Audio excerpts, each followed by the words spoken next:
dang thoh sa haduh mynta ro. You are still writing even up till now. You are still writing even up till now. Em nga dang niah, iaka thuk jong nga. No, I am riding my motorcycle. No, I am riding my motorcycle. Dang trei sa niah mynta. Dang trei sa niah mynta.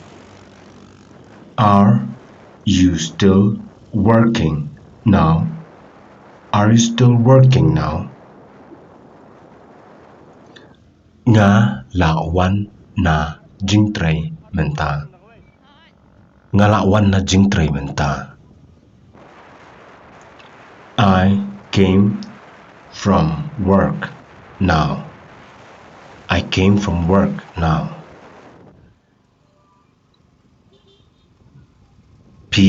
Dang trei hae mynta.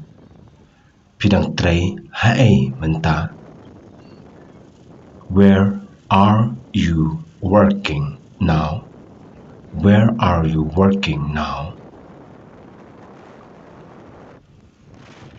Ka jaka trei jonga kadan lynti sha guwahati.